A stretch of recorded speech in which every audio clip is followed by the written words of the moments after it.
Comentario capítulo 27. En primer lugar vemos las herencias.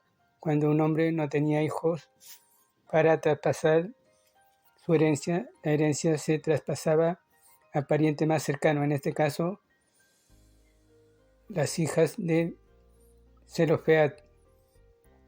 Esta es la misma ley o derecho que rige actualmente en casi todos los países donde traspasan la herencia según el grado de parentesco. En este caso, la herencia de Zelofead correspondería a sus hijas. Al parecer, en ese tiempo no había traspaso de herencia por grado de descendencia, o no era lo habitual. Probablemente lo que había era el traspaso de la herencia solamente a los hijos varones. Hoy en día hay algunas ideologías que tratan de imponer la idea de que las tierras pertenecen al Estado y no a las personas que han sido propietarias de ellas. También vemos que se aproximaba la muerte de Moisés y él pidió a Dios que designe un sucesor idóneo. Y Dios designa a Josué, quien en varias ocasiones lo vemos al lado de Moisés, porque Dios ya lo estaba preparando para ser sucesor de Moisés.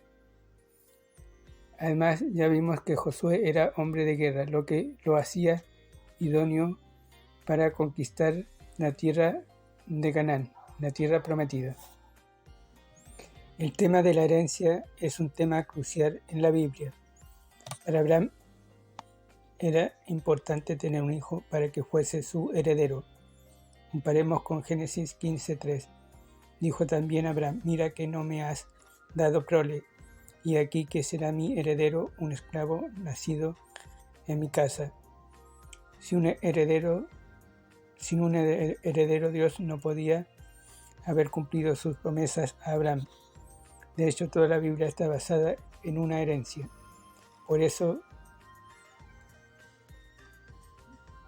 llamamos a la Biblia o dividimos a la Biblia en Antiguo y Nuevo Testamento, refiriéndose a que Dios nos deja una herencia.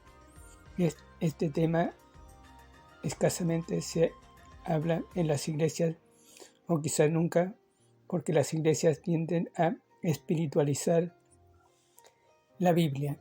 El pueblo de Israel, al conquistar Canaán, debía repartir la tierra para cada tribu y sus descendientes tuviese una herencia perpetua, es decir, que se traspasara siempre dentro de su núcleo familiar y no podía quedar para siempre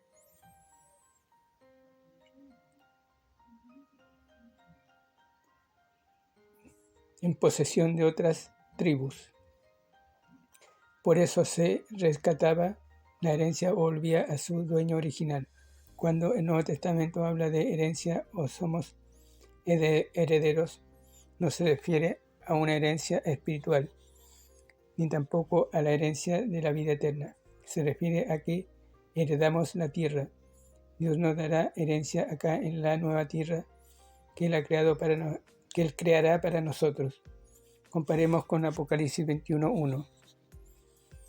Dice: vi un cielo nuevo y una tierra nueva, porque el primer cielo y la primera tierra pasaron y el mar ya no existe más. Efesios 1:14. ¿Qué es las arras de nuestra herencia hasta la redención de la posesión adquirida para alabanza de su gloria? Efesios 5:5. Porque sabéis esto, que ningún fornicario o inmundo o avaro, que es idólatra, tiene herencia en el reino de Cristo y de Dios. Hebreos 9:15. Así que por eso es mediador de un nuevo pacto, para que, interviniendo muerte para la remisión de las transgresiones que había bajo el primer pacto, los llamados reciban la promesa de la herencia eterna. 1 Pedro 1:4. Para una herencia incorruptible, incontaminada e inmarcesible, reservada en los cielos para vosotros. Apocalipsis dice que volveremos al paraíso, al Edén perdido, y ese paraíso está en la nueva tierra que nos dará, que Él creará. La creación fue hecha para que la recibiéramos como don de Dios o por medio de la redención como una herencia. Veamos nuevamente Efesios 1:13 y 14. Dice: el Espíritu Santo es nuestra arras de nuestra herencia hasta la redención. Redención significa liberación de la posición adquirida. En otras palabras, las arras se refiere a un pago inicial para poder adquirir un terreno, una herencia, para luego realizar el pago completo y adquirir dicho terreno. Eso es lo que está diciendo Efesios. Veamos Efesios 5:5. Ahí dice que un pecador inconverso no tiene herencia en el reino de los cielos o en el reino de Dios. Compare con Mateo 7:21. No se está refiriendo a que viviremos eternamente en las nubes o en el cielo. Se está refiriendo a cuando un día viviremos para siempre en la nueva tierra que Dios creará. Ese fue el plan original de Dios y Él lo cumplirá. En Hebreos 9:15 dice,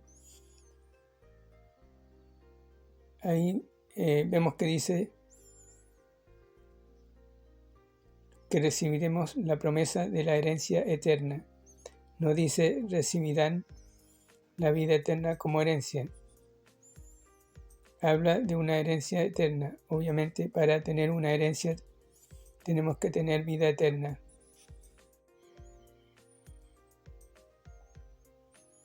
Por eso, la herencia no es la vida eterna.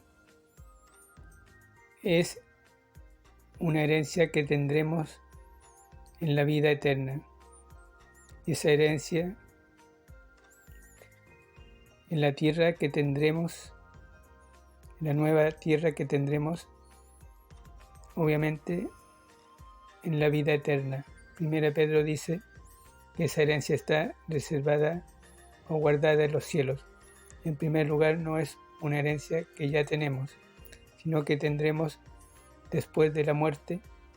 En segundo lugar, nos está diciendo que viviremos para siempre en el cielo. Lo que está diciendo es que esa herencia la tiene guardada Dios, quien está en los cielos, para el cristiano. No existe una herencia espiritual, por lo menos no tangible. Cuando alguien habla de una herencia espiritual o intangible, se refiere a un apropiarse de una promesa o bendición o don del Espíritu Santo, porque el Espíritu es intangible. O lo espiritual es algo intangible. El pueblo de Israel, para poder heredar la tierra, debía primero conquistarla. En Cristo ya la tierra, en un sentido espiritual, ya está conquistada. Lo que tenemos que hacer es vivir como tomando posesión de esa tierra. ¿Cómo se hace eso?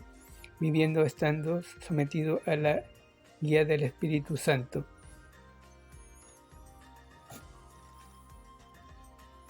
Recordemos que las cosas espirituales no corresponden a las cosas que hay en el mundo, sino se refiere a nuestro ser interior, no a lo que nos rodea. Por eso es que no son cosas, las cosas o las interpretaciones espirituales no son cosas tangibles, sino que en cierto modo son figurativas. Entonces el problema está en que siempre vamos a tener lucha contra el pecado y el mundo, y eso muchas veces nos puede impedir apropiarnos de las promesas del Señor. Por eso nuestros ojos deben estar en las promesas futuras y no en lo que este mundo nos ofrece. Por lo tanto, nuestra herencia la obtendremos, como dice Efesios, cuando nuestra herencia también sea redimida. Y eso ocurrirá cuando estemos con Cristo en la vida eterna. Es decir, en la nueva tierra, cuando Dios la creará, ahí será la redención de la creación o de la tierra. Como dice también la Biblia, a eso se refiere, la creación está con dolor de parto. Esa nueva tierra será la tierra o la posesión redimida a la que se refiere Efesios.